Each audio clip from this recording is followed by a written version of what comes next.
I was played at a few places with some guys that I probably shouldn't have taken out on the road with me, and it's kind of one of those things where you're sitting there rehearsing and trying to get ready, and you're sitting there stumbling over the same few songs.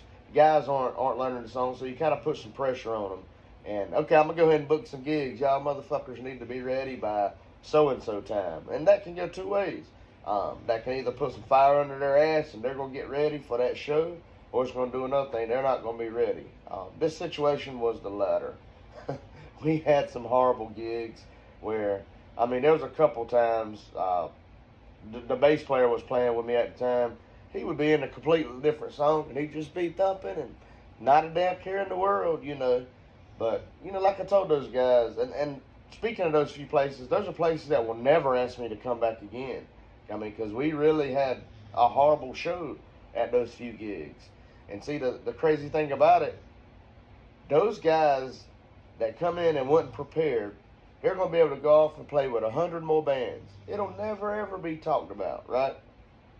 But anybody that was there that night, even though I knew all my chords, all my lyrics, singing key all night, did everything I was supposed to do, you know what they're going to say? That damn Steve Clark band sucks. Nah, we ain't going back to see them. You know what I mean?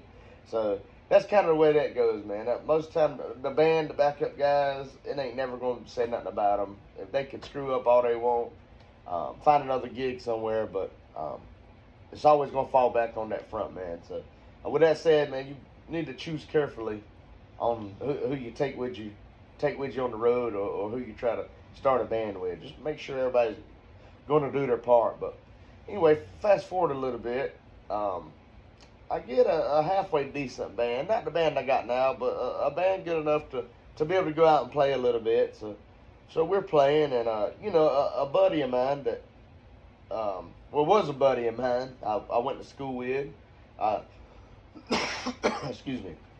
I kind of pulled him in to help, and my plans was him